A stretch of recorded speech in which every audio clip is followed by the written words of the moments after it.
pera pambili ng gamot ko. Nahihirapan kasi ako huminga.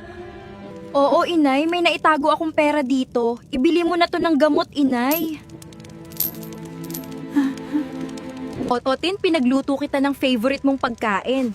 Alam ko pagod ka lagi sa work, kaya pagkatapos mong kumain, mamasahihin kita. Eto na naman ang ulam, Kipay. Sawang-sawa na ako sa pinapakain mo sa akin. Sigurado binigay mo na naman sa magulang mo ang pera natin. Hindi naman sa ganun, Otin. Alam ko naman na favorite mo yan. Isa pa, hindi ko naman pwede pabayaan ng magulang ko. Kailangan nila ng tulong. Wala akong pakialam, Kipay. Pera ko yan. At may asawa ka na, kaya wag mo na sila intindihin. Maligo ka nga, ang baho mo na. Bakit kaya nagbago na siya? Hindi naman siya ganun dati. Hindi ko naman pwedeng pabayaan ng inay. Masyado ko nang napabayaan ang sarili ko. Hindi ko na alam ang gagawin.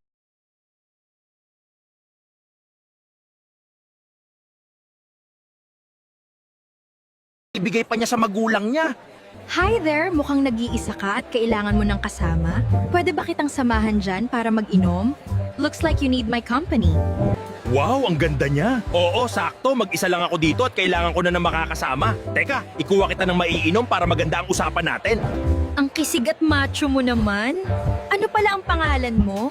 Bakit wala ka palang kasama at single ka pa ba? Otin ang pangalan ko. Nagwo-workout kasi ako lagi kaya malaki at maugat ang katawan ko at oo, single pa ako. Hinihintay kasi kita kaya wala akong kasama. Yan pa naman ang mga type ko, yung matipuno, maugat at malaki ang muscles. Pero ikaw ha, grabe ka mambola, buti na lang single ka. Oo, single na single ako. Magiging okay ang gabi ko dahil nakilala kita. Pwede tayo magpahinga mamaya sa hotel after natin mag-inom. Naliligo naman ako kaso wala naman kasi ako pambili ng sabon. Teka, baka nakauwi na si Otin. Pupuntahan ko muna. Otin, nakauwi ka na pala. Pasensya ka na kanina kung sumama ang loob mo sa akin. Hayaan mo, mamasahehin ko muna ang likod mo. Ano bang ginagawa mo, Kipay? Natutulog ako, ang baho mo pa. Hindi ko kailangan ng masahe mo kaya lumayas ka sa harapan ko. Otin, bakit ka ba ganyan sa akin? Bakit mo ako ginaganito? Panginoon, bigyan niyo po ako ng lakas. Panginoon, tulungan niyo po ako. Hindi ko na alam ang gagawin. Kipay, ako ang diwata ng mga Kipay. Alam ko ang paghihirap mo. Tawagin mo lang ako kung kailangan mo ang tulong ko, Kipay. Panaginip lang pala yun. Kailangan ko nang ipagluto ng almusal si Otin. Otin, wala ka pa bang balak na mag-anak tayo? Matagal na kasi tayong kasal at gusto ko na magkaanak. Ano ba yan, Kipay? Ang aga-aga, pinapainit mo na naman ang ulo ko. Napag-usapan na naman natin yan at ayaw ko pang magkaanak. Gusto ko lang naman maging pamilya na tayo at anak na lang ang kulang. Si Inay din gusto na rin niya ng apo bago man lang siya mawala. Wala akong pakialam sa gusto ng nanay mo, Kipay. Mabaho ka na nga, tapos gusto mo pa magkaroon ng maliit na katulad mong mabaho. Inay, hindi ko na kaya ang ginagawa sa akin ni Otin. Pakiramdam ko hindi na niya ako mahal at sobrang pinandidirihan niya na ako. Tahan na anak, tahan na. Huwag kang mag-isip ng ganyan at malalagpasan mo rin yan. Intindihin mo na lang ang asawa mo. Miss Ekup, nagustuhan mo ba yung ginawa natin kagabi? Ibang klase ka, nakakuha tayo ng 10 rounds. Oo, nag-enjoy ako sa'yo at grabe ka. Pinagod mo ako. Oo nga pala, gusto kong ipakilala sa'yo ang friend ko na si Tarugo. Eto siya. Ako pala si Tarugo, ang ex ni Ekup. Balita ko, ikaw daw ang dumidiskarte sa kanya ngayon. Ano pala ang pangalan mo, Brad? Otin ang pangalan ko at oo, ako ang dumidiskarte kay Ekup. Kaya hindi mo ako masisindak kahit matangkad at maugat ka. A few moments later. Bakit andito na naman ang nanay mo, Kipay? Hihingi na naman ba ng pera ang nanay mo at ibibigay mo na naman ang pera ko? Pasensya ka na, Otin, kung nandito na naman ako. Pinapatahan ko lang ang anak ko dahil masama ang loob niya sa'yo. Kayo ang dahilan kaya lagi kami nag-aaway ni Kipay. Wala kayong silbi at puro problema lang ang binibigay niyo sa akin. Pasensya ka na, Otin, sa lahat. Inay! Inay ko! Inay, wag mo akong iwan! Inay ko!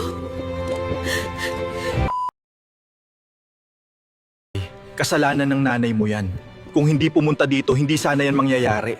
Sige, alis muna ako. A few Kung totoo ka man, diwata ng mga kipay, tulungan mo ako! Kipay, nakita ko ang paghihirap na pinagdadaanan mo. Ano ang iyong kahilingan? Sabihin mo. Baguhin niyo po ang buhay ko, diwata ng mga kipay. Ayaw ko nang maging mabaho at pangit. Matutupad ang kahilingan mo, kipay!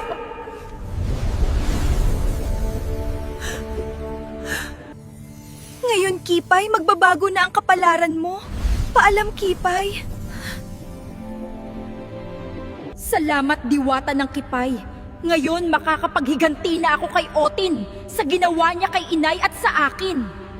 Hoy, Tarugo, akala mo ba masisindak mo ako? Huwag mo kong yabangan dahil sa akin lang si Ekop. Tandaan mo yan, lalo na ex ka lang niya. Bakit masyado kayatang insecure, Otin? Dahil ba mas mahaba at mas malaki ang katawan ko sa'yo kaya ka nagkakaganyan? Oh, mas maugat ako! Wow! Ang ganda niya!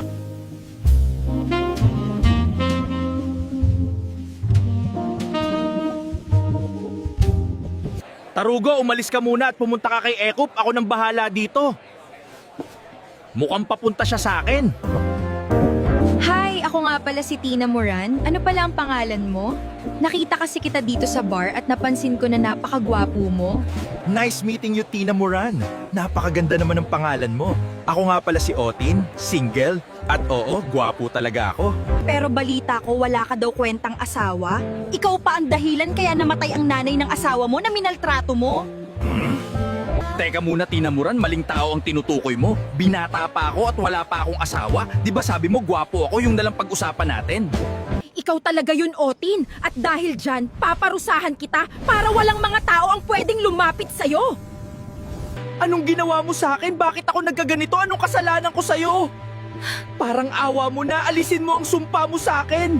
Tinatanong mo ako kung anong kasalanan mo? Ikaw ang dahilan kaya namatay si inay at wala kang kwentang asawa. Yan ang kasalanan mo. Teka, paano nangyari na ikaw si Kipay? Imposible to.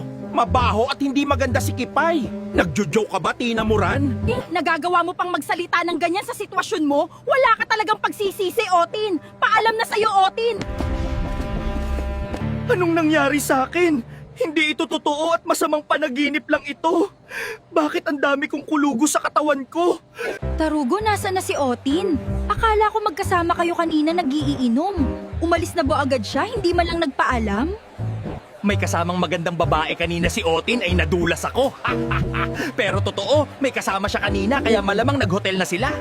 Hinayupak na Otin yan, pinagpalit agad ako sa ibang babae, pisot naman. Hindi ko na siya papansinin kapag nagkita kami ng pisot na yun.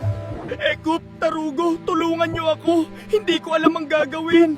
Sinumpa ako ng asawa ko na si Kipay kaya ako nagkaganito. Otin, ikaw ba yan? Bakit ganyan ang itsura mo at ano yung nasa buong katawan mo?